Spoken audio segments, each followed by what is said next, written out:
Hello, and thank you for stopping by the Massachusetts Beer Reviews channel of YouTube. Thomas Meadow 75 back at you. This is your Massachusetts Beer Reviews. And today is a somewhat interesting, curious product that has yet to reach my immediate area, but I was out and about on Sunday.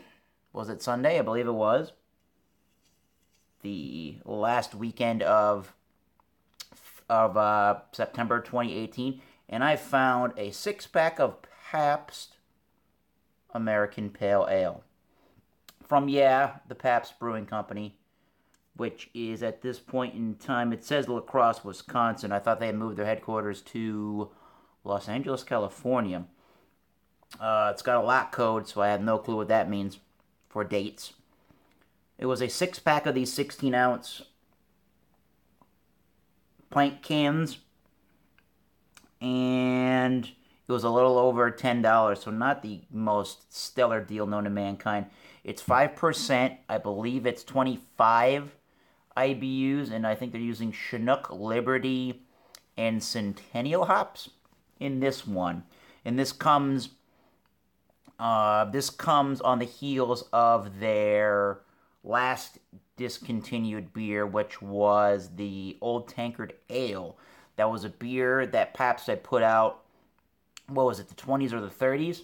And it was more of an ESB, English Extra Bitter style beer. And I thought that was pretty good for what it was. There's nothing wrong with it. I don't know why they took it off the shelves. And that only came in a 4-pack, and I had seen that in my area a ton.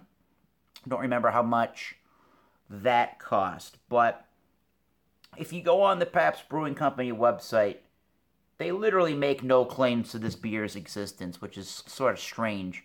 And I can't find any claims on the internet readily available to me just Google searching when this beer even came out. I believe it was 2018.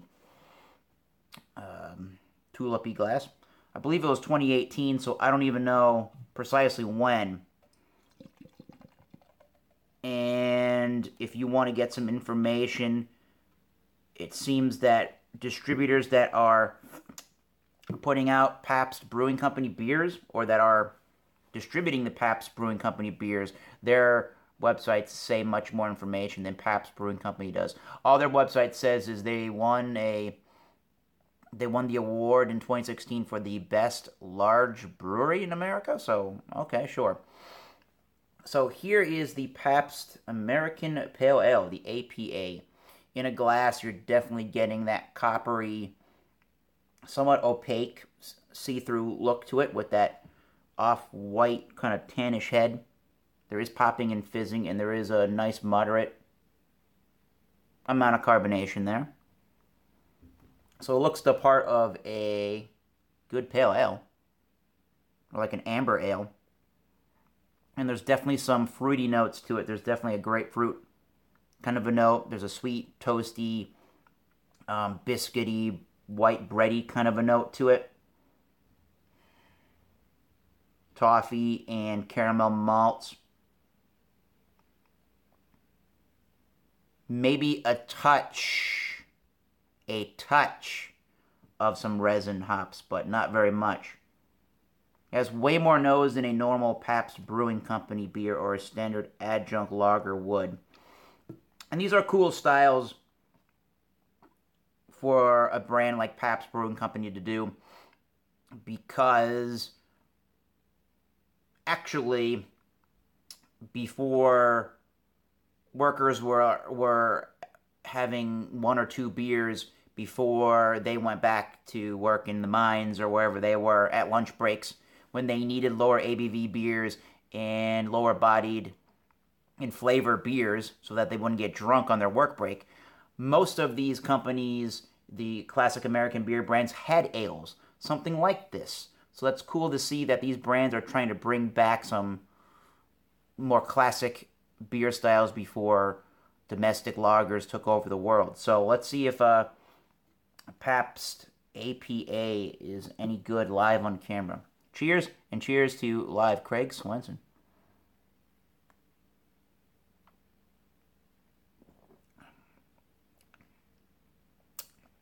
Let's take another sip. Okay. So up front, you're actually getting a really nice bittering quality to the beer. It's nothing too profound. It's nothing too crazy. But you're definitely getting the grapefruit and a little bit of orangey notes to the hops. A tiny touch of an oily resin, but not much of that at all. Mostly the flavor is that bready, crackery, toasty malt in the background, the caramel and toffee.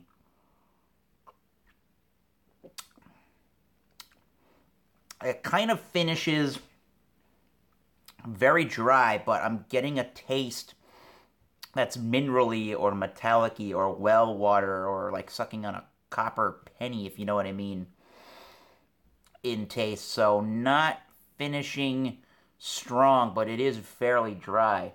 Crisp, clean, ultra refreshing.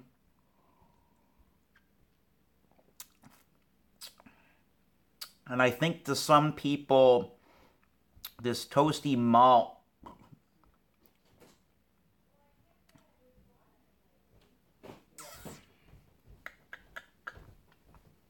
was a live beer review. Pabst APA. Cool. I think I like it. Pretty good. Kurt Um. and I thought it was okay. Oh, Kurt tried it. Oh, my brother tried it. If he likes APA, that must be a good thing for a not really a crafty guy. But what was I saying there? Oh yeah, I think some people find that the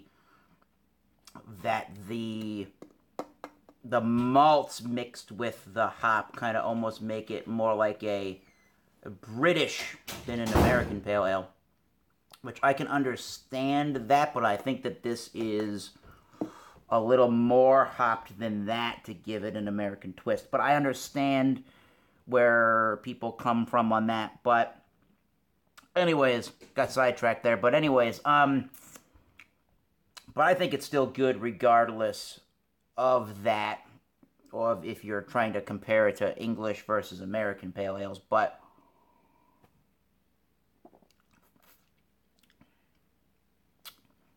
there's just that coppery, tinny finish that I'm not enjoying about that. So I guess an 84 is kind of what I'm leaning towards. It's a really good, solid, highly drinkable beer. I don't know that I want to drink this at $10 a six-pack. Oh yeah, that ESB of sorts. Again, that Craig here, I was talking about, was called the Old Tankard Ale. I think that was a little better than this. But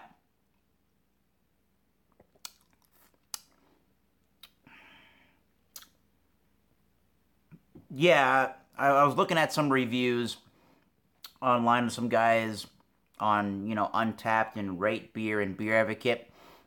I think primarily it's getting, besides it's a Pabst beer, right? I think it's primarily getting really low scores because I say it's a straight up medium, but it does have a pretty thin, watery mouthfeel overall for it being an American style pale ale or a pale ale in general, which I think kind of rubs people the wrong way that, they see the words pale and the word ale and they think it's got to be some big hop, big extreme experience, and people are giving it 2 out of 5s on Untapped. And my thought to them and my response to those people is, so even if it is a thinner beer than you're used to drinking, that means that it doesn't have any flavor and then it's a bad beer. I just don't understand that. So if there's something wrong with this beer other than it's kind of got a minerally finish, tell me what's wrong with the beer, because otherwise I can't find anything. For me personally, where I give it the 84 is I think I want a little bit more hop complexion and a little bit more maltiness to really ABV, not to ABV, but to really amp up the mouthfeel and the texture and give it a little bit more of a substantial flavor. But the way that it sits now, this is a really good, solid one to drink and to definitely try. So it's definitely a B beer. That would mean that I would have it again. But generally, I'm not gonna. For if I see it again, maybe, but probably won't be repeat buying this one. So I'm gonna give this an 84. American Pale Ale, as they're calling it from Pabst. British Pale Ale, who the hell cares? I think it's a decent beer for you all to try. So until next time, keep tasting those great beers. Cheers. I'll see you soon. Tomorrow at 7:30 Eastern Standard Time, which is going to be the 2nd of October 2018, we are doing the live Wednesday night beer examination because I have band practice on Wednesday the 3rd.